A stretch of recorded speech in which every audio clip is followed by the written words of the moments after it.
afternoon from Los Angeles and happy Tuesday. It's Alyssa Corum and Justin Nielsen here with a look at the stock market today. And on today's show, we're going to be analyzing the action of the software sector and a standout in that group. And we're also taking a look at a widely known name that is holding in a tight range. But before we do that, let's take a look at the action that we saw today. So pretty positive. The NASDAQ finishing up about 2.7%.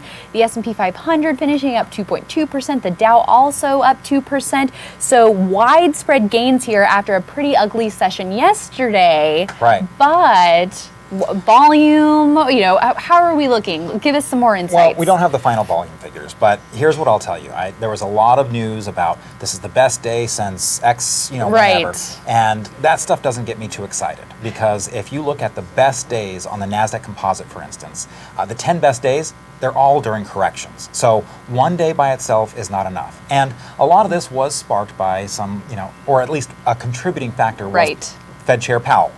The rate cuts, a lot of talk about that happening, something that could help the economy. And so that's a news item.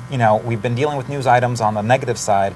News items, they can giveth and they can taketh away. So at this point, I'm not, looking too much into this. It's just day one. We call that day one of a rally attempt. So what we need now is we need a follow through. We need a confirmation of this strength. And until we get that, we're a little bit hesitant. Even with the follow through, those can fail. So we have to be very careful and very cautious not to let one day get us too excited. Yeah, in Q4, we saw, 2 failed follow throughs? Yeah, and especially, the real thing? Once you have that vertical violation, so we had the vertical violation on May 13th, and a lot of times you will see that first follow through day fail after a vertical violation. All right. Well, we are still holding our breaths here.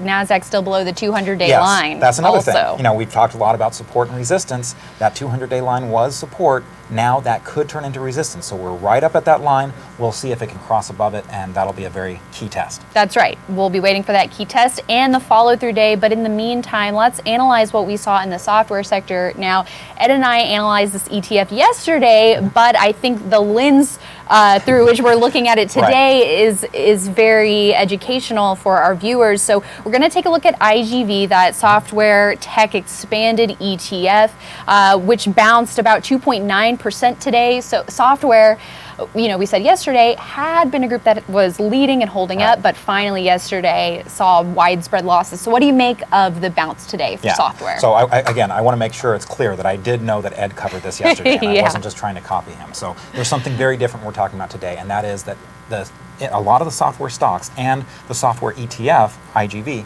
had an inside day. So what is an inside day? That's where the highs of the day and the lows of the day are completely engulfed by the previous day. So the thing about that is it's a little inconclusive in terms of direction, because it wasn't able to cross the range in either direction. So at this point, it doesn't mean much, so we have to kind of wait. And that's something that I just want people to know. It's, again, this is a signal, but right now we don't know enough. We have to still wait. And there were a lot of the stocks in the software industry that had this same look. Exactly. Paycom, that was one. ServiceNow, Twilio. Upland Software. Yeah, so there was a whole host of them that looked just like that IGV chart where it was showing an inside day. So we're not quite sure.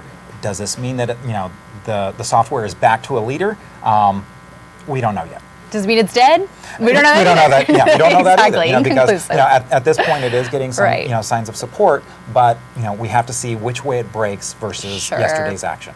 All right. At least on the short term. Exactly. Well, we'll keep an eye on that, but we do want to take a look at one software stock that did have a good day, which is Zscaler. It rose about 7.6%, slightly above average volume, was able to retake its 50-day line, and this was not an inside day. Yes. So this is kind of the counterpoint. Right. So IGV, that's what an inside day looks like. This is not an inside day. So what Zscaler was able to do, and again, remember, this was one of the biggest stocks, that was kept on moving, one of the big leaders of the last cycle. And so we're always, very keen on what these leaders are doing when the correction happens and how they rebound. Is this just part of a small correction that we're now kind of coming back with the same leadership, or is there going to be a cycle of new leadership? And so Zscaler, it's back above its 50-day. It's kind of back above that area where it broke out, previously around 72. So it's right around that area. Now, granted, it had a big down day on Friday, Right, And that's so what I it was still gonna needs say. to cross kind of above that high. So it's still inside the last 2 days.